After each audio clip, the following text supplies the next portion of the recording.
શ્યામાપ્રસાદ મુખર્જીના પુણ્ય સ્મરણ સાથે ભાવનગરની ભૂમિ સ્વાભિમાન અને ત્યાગની ગણાવતા શ્રી રત્નાકરજી ગઢુલામાં કેન્દ્રીય મંત્રી નીમુબેન સત્કાર અને કાર્યકર્તા આભાર સમારોહ યોજાયો હતો।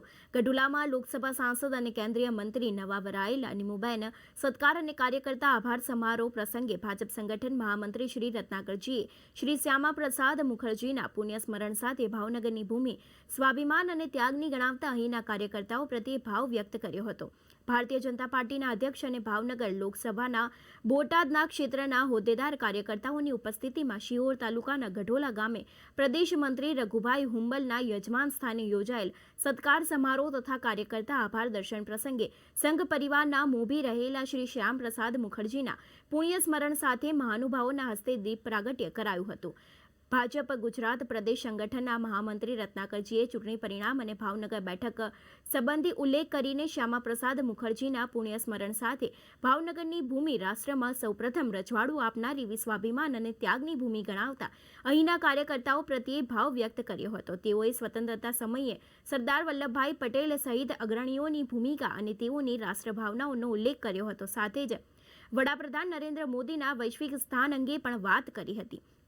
લોકસભા સાંસદ અને કેન્દ્રીય મંત્રી નીમુબેન પોતાની નાનકડી કક્ષામાંથી કેન્દ્ર સરકારના મંત્રી બનવાના સ્થાન માટે ભાજપ સાથે સહયોગી કાર્યકર્તાઓ પ્રત્યે લાગણીસભર આભાર ભાવ વ્યક્ત કર્યો હતો અને સંગઠન મહિલામાં સાથે સૌને એક રહેવા ઉપર ભાવ મૂક્યો હતો। કેન્દ્રીય મંત્રી નીમુબેન અહીંયા અગ્રણીઓ દ્વારા સત્કાર કરવામાં આવેલા હતા। આ પ્રસંગે મહેન્દ્રસિંહ સરવૈયાએ શ્યામાપ્રસાદ મુખર્જીના બલિદાન દિવસ નો પણ ઉલ્લેખ કર્યો હતો અને ભાજપનું ગોત્ર કહેવાનું કહીને રાજ્યમાંથી કેન્દ્રમાંથી પ્રધાનોની વધુ સંખ્યા અંગે ગૌરવ વ્યક્ત કર્યું હતું। સમારોહ યજમાન શ્રી રઘુભાઈ હુંબલે ગઢુલા ગામના ગૌરવ દિગ્વંત શ્રી હરિસિંહજી ગોહિલ, પૂર્વ સંસદ શ્રી મહાવીરસિંહજી ગોહિલ વગેરેનો ઉલ્લેખ કરીને આ વિસ્તારમાં ભાજપ સાથે રહ્યાનું જણાવ્યું હતું। તેઓએ નીચે બેઠેલા કાર્યકર્તાઓને મંચ પર હોદ્દેદારો બધા જ સમાન હોવાની લાગણી જણાવી હતી। ભાવનગર શહેર ભાજપ પ્રમુખ શ્રી અભયભાઈ ચૌહાણે લોકસભા ચૂંટણીમાં પ્રદેશ ભાજપ આયોજનને બિરદાવીને કહ્યું કે આ દરમિયાન કોઈ થાક ન લાગ્યો અને પરિણામ મેળવી શક્યા। તેઓએ ત્રીજી વખત વડાપ્રધાન પદે શ્રી નરેન્દ્ર મોદીને બિરાજ્યાનો હરખ પણ વ્યક્ત કર્યો હતો। ભાવનગર જિલ્લાના ભાજપ પ્રમુખ શ્રી રાઘવજી મકવાણાએ આ વિસ્તારમાં એક યા બીજી રીતે ગૌરવશાળી ગણાવીને શ્રી પરસોત્તમ રૂપાલા, નીમુબેન, મનસુખ માંડવિયા તથા ભરત સુતરિયા એમ 4 સાંસદોનું વિજયી થવાનું જણાવ્યું હતું।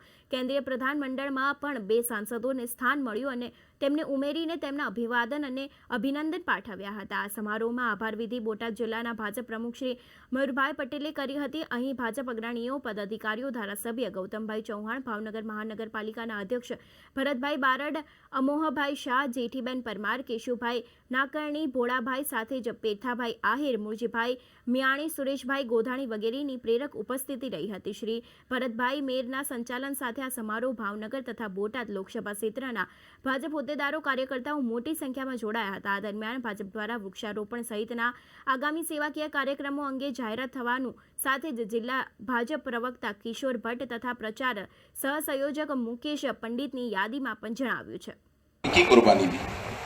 इस देश की सुरक्षा, इस देश की सीमा, इस देश की अखंडता, इस देश का सद्भाव, इस देश की धर्म संस्कृति की रक्षा के लिए अपने प्राणों की आहुति दी। बहुत ही बहुत ही कठिन स्थितियों में उन्होंने अपने जीवन को दांव पर लगाया। लेकिन देश पहले है, राष्ट्र पहले है। देश की सभ्यता, संस्कृति, हमारी प्राचीनता, हमारी विशेषता दुनिया में बताई जाने वाली वो सबसे पहले है, मेरा जीवन बाद में है। तेरा वैभव अमर रहे माँ, हम दिन 4 रहे न रहे, केवल नारा और गीत की लाइनें नहीं है, हमारे इन मनुष्यों ने, हमारे इन विचारकों ने अपने जीवन में उतारा है, प्रत्यक्ष अपने को करके दिखाया है। आज पूरे देश भर में, पूरी दुनिया भर के अंदर जब नरेंद्र मोदी जी घूमते हैं तो कुछ लोगों को दिक्कत होती है, कोट के रंग दिखते हैं, कुछ कपड़ों कुछ ड्रेस दिखते हैं, कुर्ते का रंग पहचानते हैं और साइज नापते हैं। अभिनंदन का कार्यक्रम जरूर है बहन के साथ में, हम स्वागत के लिए उपस्थित हैं, अभिनंदन क्या कहेंगे, लेकिन इस स्वागत में उनकी अपनी ताकत है। बहन को इस ताकत के साथ कि सब कार्यकर्ता जैसे तब थे वैसे अब हैं और आगे भी रहेंगे। हमारी यह ताकत दिल्ली में बहन जब अपनी उपस्थिति दर्ज कराए तो इस पूरे भावनगर की शक्ति वहाँ दिखे, भावनगर की ताकत दिखे, भावनगर की क्षमता दिखे और हम कार्यकर्ताओं का जो योगदान इस राजनीति की भूमिका में जो महत्वपूर्ण तौर पर है वह परिणाम और वह स्वरूप दिल्ली में दिखे, इसकी उपस्थिति यह अपेक्षा मन में जरूर है। अभिनंदन है, स्वागत है। एक विशेष उपस्थिति है, विशेष अवसर है, इसलिए हम सब ने मेहनत भी की है, अच्छे परिणाम हमने सामने लिखे। ठीक है, 5 लाख के क्लब में पहुंचते पहुंचते रह गए।